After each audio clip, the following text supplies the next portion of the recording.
प्यारे बच्चों, सुप्रभात। आज हम रसखान के सवैये का आगे का भाग पढ़ेंगे। तीसरा सवैया है, मोर पखा सिर ऊपर राखियों, गुंज की माल गरे पहिरऊंगी, ओढ़ पीतम्बर लह लकुटी बन, गोधन ग्वारिंग संग फिरऊंगी। भावत ओहि मेरो रसखानी, सो तेरे कहे सब स्वांग करूंगी, या मुरली मुरली धर की अधरान धरी अधरान धरूंगी। यहाँ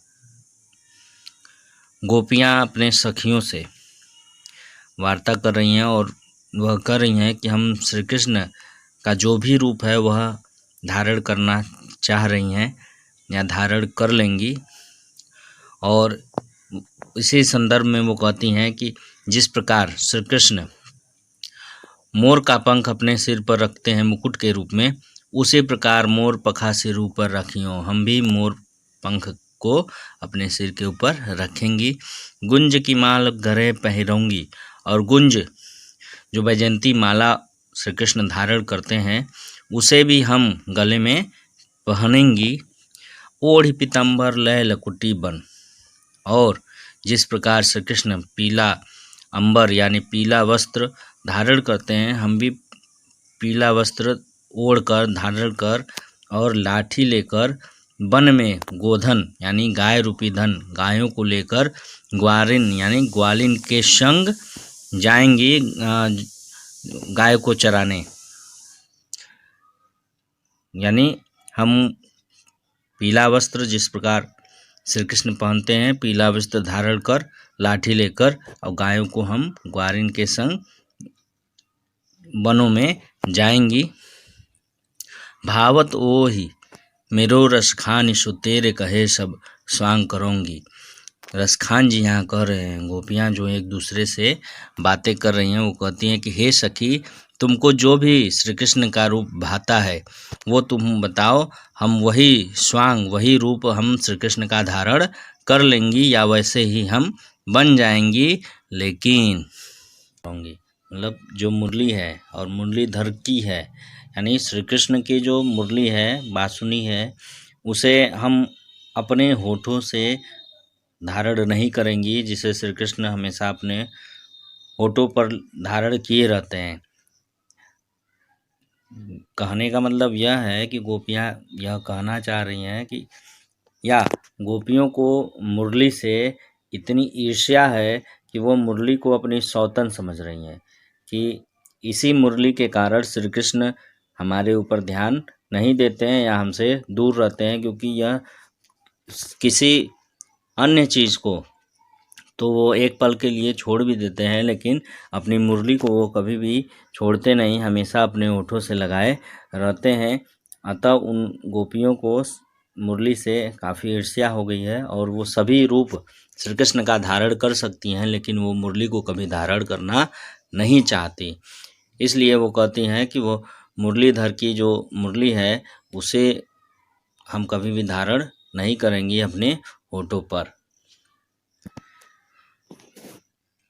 अगला पद है सवैया है। इस सवैये में गोपियाँ अपनी विवशता को व्यक्त कर रही हैं और जो श्री कृष्ण की मोहन मुस्कान है उसके बारे में बता भी रही हैं। गोपियाँ कहती हैं, कानन दे अंगुरी रहिबो, जबहि मुरली धुनि मंद बजय हैं, मोहन तानन सो रसखाने अटा चढ़ी, गोधन गए हैं तो गए हैं, तेरी कहो सिंगरे ब्रज लोगनी, काली को कितनो समझव हैं, मारी वह मुख की मुस्कानी, संहारी न जय है न जय है न जय है। यहाँ गोपियाँ कह रही हैं अपनी माता से, अपनी विवशता को व्यक्त करते हुए कह रही हैं कि भाई गांव के लोग या गांव वालों से काफ़ी ताने सुनने के बाद जो गोपियों की माताएं हैं वो उन्हें समझाती हैं कि इस तरह का कार्य क्यों कर रही हैं, कि समाज में अमर्यादित व्यवहार हो रहा है या समाज में नाम खराब होने वाली बातें चल रही हैं, तो उससे गोपियाँ कहती हैं कि माँ ठीक है, अब जब भी हम कानन दे अंगुरी रहिबो, मतलब कानों में उंगली रख लेंगी जब भी मुरली की धुनी मंद बजाए, यानी श्री कृष्ण जब मुरली बजाएंगे और उसकी ध्वनि मंद ही बहुत कम रहेगी तभी हम अपने कानों में उंगली रख लेंगी, ताकि हमें मुरली की धुनी जो है वो कानों तक न पहुँचे। मोहन तानन सोम रस खानी, जो अटा चढ़ी गोधन गए हैं तो गए हैं। मोहन तानन, जो मोहिनी तान है, जिसको सुनने के बाद रसखान जी कह रहे हैं कि हम सभी छतों पर चढ़ चढ़ कर गोधन को देखती ही रहती हैं, गोधन के बहाने श्री कृष्ण को देखती ही रहती हैं। टेरी कहाँ सिंगरे ब्रज लोगन, और ब्रज के लोगों द्वारा बार बार, टेर मतलब टेर लगाना, बार बार कहना, बार बार समझाने के बाद भी,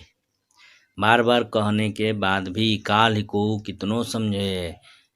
कि हे माँ, ब्रज के लोग बराबर समझाते रहते हैं कि इस तरह का व्यवहार ठीक नहीं है, वो बार बार हमें समझाते रहते हैं, लेकिन माई रिवा मुक्की मुस्कान सम्हारी न जय है न जय है न जय है। हे माँ, श्री कृष्ण की मुस्कान इतनी मोहक होती है, इतनी आकर्षक होती है, इतना मन मोहने वाली होती है कि इनकी एक मुस्कान की झलक पाने के लिए हम उसकी ओर खींचे चले जाते हैं, हम अपने को संभाल नहीं पाते। तो ये हमारी व्यवस्था है, हमारी व्यवस्था समझने का प्रयत्न कीजिए कि हम श्री कृष्ण की मुस्कान की ओर इतनी आकर्षित हो जाती हैं कि हमारा पाँव बिल्कुल भी ठहर ही नहीं सकता, रुक ही नहीं सकता, और हम उनकी तरफ खींची ही चली जाती हैं और हम अपने को रोक नहीं पाती।